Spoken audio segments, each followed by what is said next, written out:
Don't you even think putting pressure on me, Al. I see you behind the camera.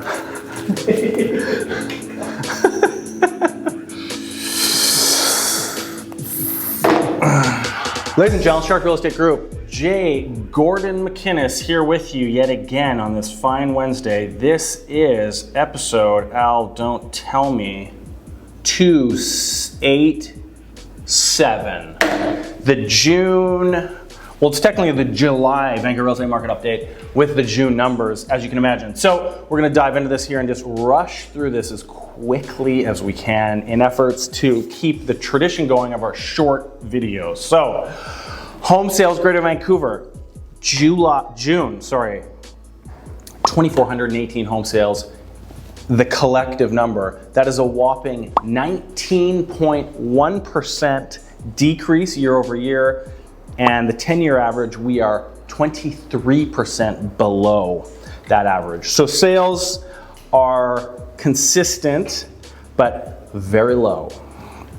Metro Vancouver, detached sales, 694. We're down 18% year over year. Townhouses, we are down 16% year over year at 456 sales for the month. At condos, we're down 20.9% for the year over year numbers at 1,245 condo sales. So basically 20% down on all categories, no matter what you're looking at here. So we are slowly coming down as we get to the ratios back to a generally balanced market, which the people outside of the market will love to hear. Got a little bit more time on your hands. Now listings, new listings this month, 5,723. That's a 7% increase year over year and a 3% increase over the 10-year average. So listings are still climbing. Total listings, 14,000, which is a 42% increase year over year increase and a 20% increase above the 10-year average for total listings on the market for June at just over 14,000. So inventory is plentiful. Anything you could possibly want is now out there, but are you going to spend those hard-earned dollars? That's what we want to know. Sales ratio, as we remember, under 12%, buyer's market, 12 to 20, balanced market, over 20%, seller's market. The total market collective is at 17.6. So with a full market overview, we're at a balanced market. Detached market, 13.1, balanced.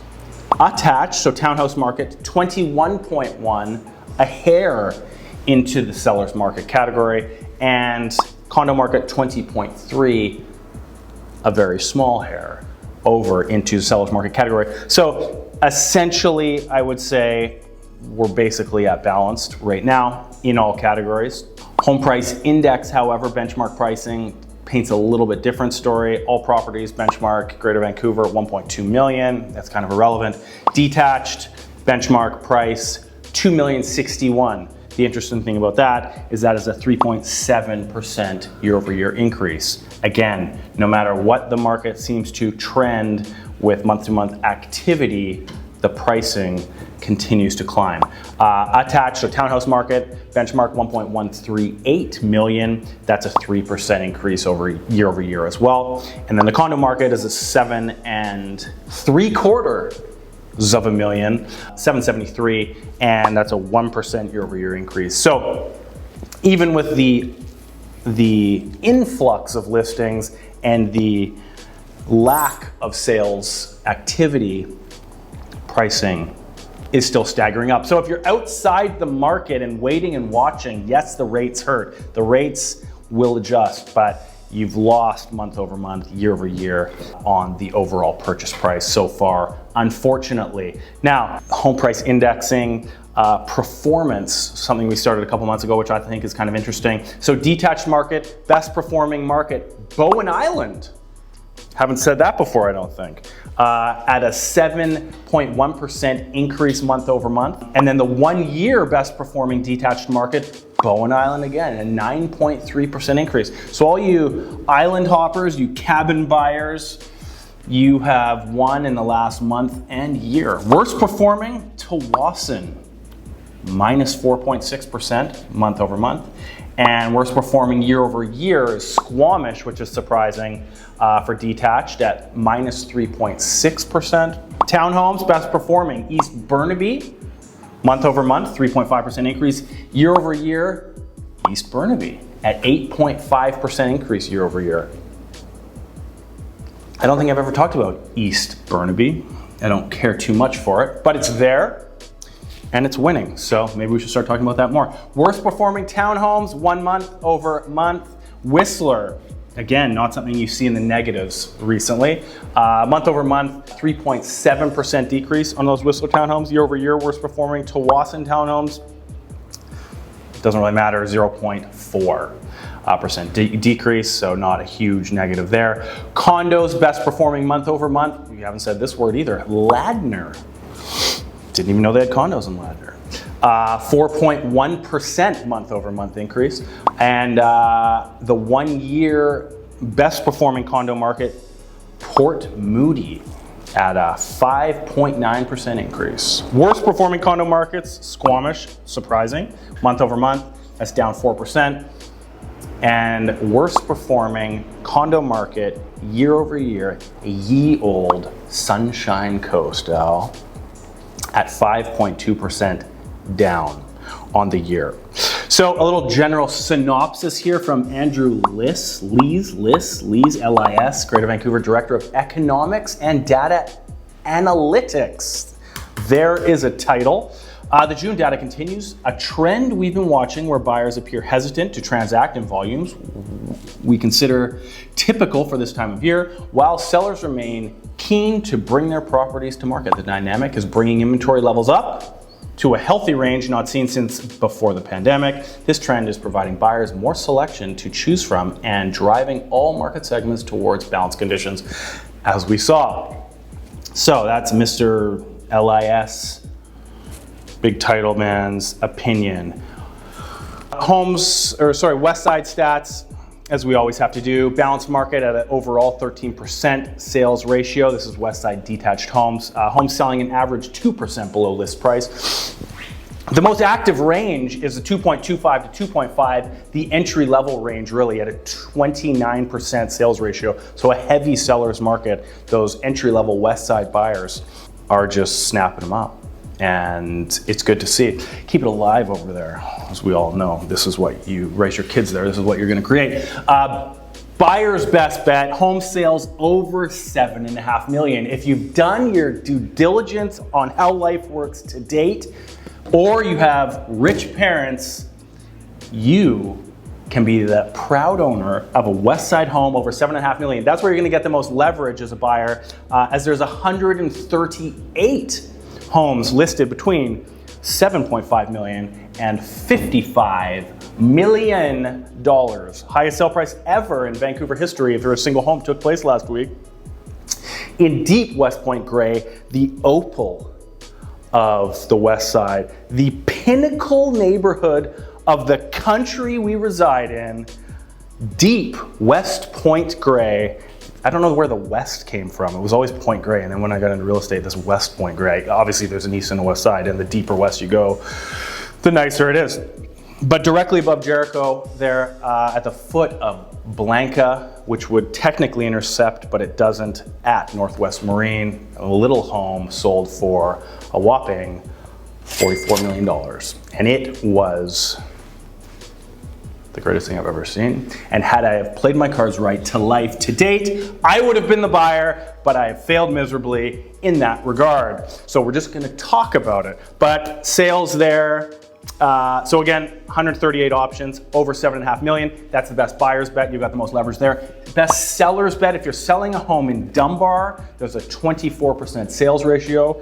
Heavy, not heavy in the scheme of what we've seen through COVID, but a strong for now, 24% sales ratio, seller's market. And then McKenzie Heights is your second best bet as a seller with 28%. Al, I speak a lot about Dunbar, but technically speaking, you know, I was raised in McKenzie Heights. First Dunbar, a few homes, then McKenzie Heights. So all pinnacle neighborhoods, as you can imagine. That's the market update, Al. How long are we? just perfect. Now we screw up our timeline with this week's real estate story. So there are Stories is the website I like to go to for my up-to-date real estate news. STOREYS.com, I think.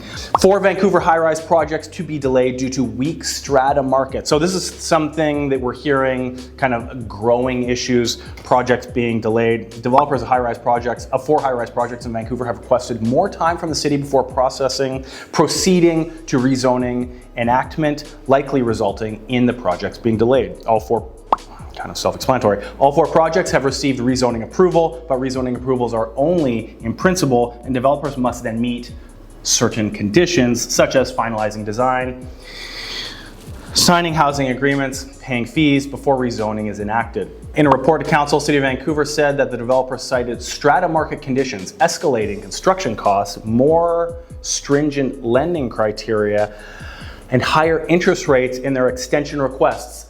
So all the same things that you are dealing with on the ground, not all of them, but some of them, the big guys are also dealing with. So these guys, remember, also have to jump through many hoops, much financing rigmarole as well. As rich as we all think the developers are, they build on credit just like the mom and pop builders do as well. So they also, remember, in order to actually begin building, get their stamp of approval from this extortionist city hall, they need to pre-sell certain amounts of their projects to trigger their financing. So similar case, if you were to build a home and you have construction financing, there are certain triggers to allow you, can have the first loan, can have the second loan, can have the third loan. It's the same thing with the developers. They can't begin until they pre-sell a certain amount, which will trigger their financing and their approval process, blah, blah, blah. So they're citing these 4 large issues at why they are slowing down. So this was the main bulk of the narrative behind this article, but then it goes on to further details, which I'm going to take another spin on, because what I noticed moving forward when it went into the developments that were taking place here is they have also highlighted the CAC fees. Now, we've talked about the CACs in the past, community amenity contributions, and my belief is that these are a reflection of the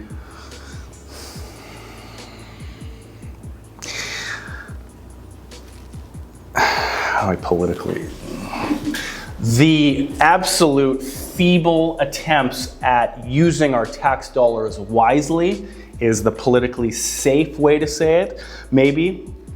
So what is the CAC, for those who haven't tracked into this before? CAC is neighborhood-specific needs contributions. So depending on the neighborhood you're in, depending what that neighborhood needs, the developers will pay a CAC fee based on density, more fees, to then pay for those nice amenities. So these fees, now there's a plethora of other fees that the developers need to pay to the city, the extortionists, to get these projects done when we're apparently in this housing crisis, and God forbid we put any more roadblocks in front of the people that need to build all the homes. But neighborhood specific needs, so for example, parks, open spaces, social housing, childcare spaces, community centers, cultural facilities, and so on. So that's where the money is apparently allotted to once it's stolen from the developers at this front end. When we get into it here, we've got a few developers here, which we've all heard of. Westbank, of course, Prima Properties and Landa Group, 4 projects. Westbank has 2 of them. We'll start from the start. There's one at 1450 Georgia Street. All these are located in the West End. This is a 47-story tower with 135 units, 162 rental units, and the CAC fee for this building is $8.9 million. So we write that check, and that's going to allow us a little more flexibility, and then we do all the other payments, and then finally, hopefully, one of these days these get built. Westbank commented on this. Government fees, charges, taxes now make up 20 to 30% of the price of a home. Now, people will say, okay, well, that's fine. These are assumably all high-end products. Well, when the land price is this much and the construction costs and 20-30% is the government, you have to sell a high-end product to actually try and make money on it. That it doesn't matter because those are just the high-end buyers paying. But it's still real estate that needs to be built and absorbed by some level of the market to release real estate from a lower level of the market. So if these are the new high-end residences, what was high-end is now abandoned by these guys and in theory bought by that group, and then that second tier high-end is now absorbed by the tier below, and it's a ladder process down. But all that aside, I just found it was interesting, again, focusing on the CACs, what's here. So that's the first one. The second one, Prima Properties at 1157 Burrard Street. The CACs here on a 47-story unit for 289 units was 10.6 million.